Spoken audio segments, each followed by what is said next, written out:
معززو مشرانو د اسلامي نظام چلوونکو مسؤلینو السلام علیکم ورحمت الله.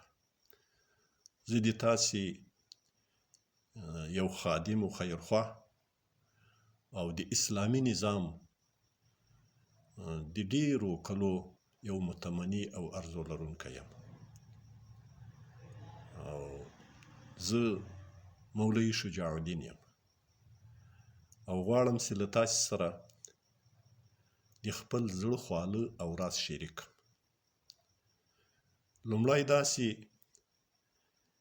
هیڅ باطل لوری که هغه کورني افراد دي که بهرني افراد دي او که د دنیا په سطحه باندې حکومتونه دي یو سوچه اسلامي نظام نسی منلی او د هغه د له منځه وړلو د مخنیولو دپاره به هر څه چې د دوی له وسه کیږي هغه دسیسې او هغه طاقتونه به استعمالوي او کاروي، خو کیږي به هغه څه چې الله یې غواړي.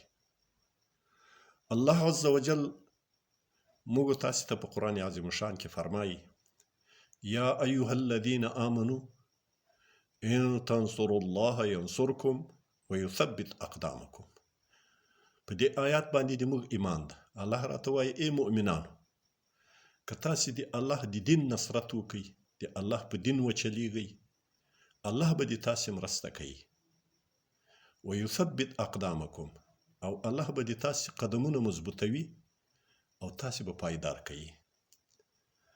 او چې بیا کله د الله نصرت او مدد د چا شامل حال سي نو الله عز وجل بیا فرمایي چې ان ینصرکم الله فلا غالب لکم.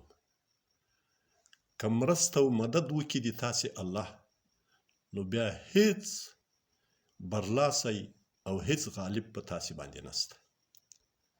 وان یخذلکم فمن ذا الذی ینصرکم من بعده. او که الله تاسې وښویوي، الله تاسې له منځه وړي، نو څوک به د تاسې نصرت او مدد وکړي؟ څوک به تاسې تکیه کړي؟ چې هیڅوک نسته. معززو ورونو، دغه اسلامي نظام چې الله عز وجل په موږ تاسې باندې د ډیرو قربانیو په نتیجه کې لورولی، دا د الله یو عظیم نعمت ده. د دې عظیم نعمت قدرداني پکار ده.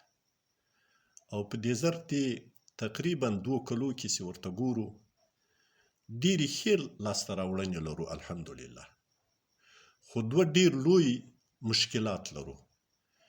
یو ډیر لوی مخالفت له دینه څخه لرو، هغه دا چې موږ د زنانه او اناسو د طبقې په مخ باندې د علم او د تعلیم دروازې بندې کړي دي، که هغه دینی علوم دي او که هغه دنیوي علوم دي.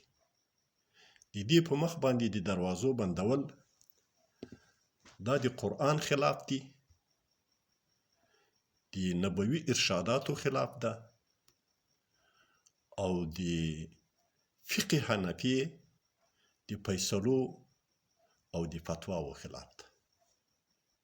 دا یو مزاجي او محیطي نظریه ده له یو چا سره چې قطعا له اسلام سره تطبیق نه لري او نه سیاسي بصیرت دې تقاضا کوي، نه معقولیت دې تقاضا کوي، نه د اسلام خیر شته په دې کې، نه د اسلامي نظام خیر شته په دې کې، نه د دې ملت خیر شته په دې فیصله کې. دا ډیر لوی جرم ده او ډیر لوی ظلم ده چې موږ له خپل نسل او له خپل رعیت سره کوو. که الله د دغه ظلم په بدله کې موږ په هر قسم باندې وهي نو الله عز وجل موږ وهي. او دا جرم دومره جرم ده چې موږ الله له خپلو ټولو نعمتو په باندې محروم کړي.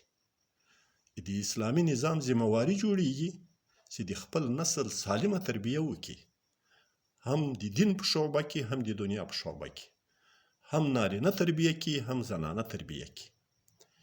او د هغو له تربیوي چاپېریال څخه چې څه منکرات دي او څه بد کارونه دي هغه ټول لرې کړي، د اختلاط، د بېحیایي، د فحشا ټول وسایلو ذرایع ختم کړي او یو سوچه ښکلی اسلامي نصاب ورته مهیا کړي او په هغه باندې وروزي.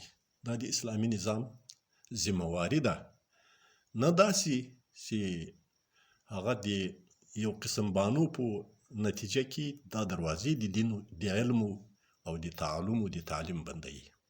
دا یو. دوم عرض مې دا ده چې په لرې پرتو سیمو کې لکه د ولسوالیو په سطحه باندې 3 کسان په غور سره مقرروي. هلته د اطرافو خلق له یو قسم تکلیفونو سره مخامخ کیږي. هغو په باره کې غور کوي، په 3 کسانو کې غور کوي، هغه به خپل ټول پرسونل اصلاح کوي که په هغو کې اصلاح موجوده وه. مه یې په انډیوالي مقرروي، مه یې په خپلوي مقرروي، مه یې په واسطو باندې مقرروي. هغه په هغه اصلي خداداده صلاحیتو، دیانتو، تقواو، معقولیت او عقلانیت او شفقت باندې مقرروي چې په هغې کې له هغه خلقو سره په هغو کې شفقت موجود وي. ولسوال د ولسوالي او قاضي د ولسوالي، قمندان د امنیې د ولسوالي، دا 3 کسان اهلو وړو لایق کسان مقرر کړي. نور تاسې د ولسوالیو له غمه څخه به انشاءالله العزیز بېغمه کېږئ. اقول قولي هذا. د نړۍ هر غافل په اذان ویښوم، زه بلال خوب ولی جهان ویښوم، زه بلال خوب ولی جهان ویښوم.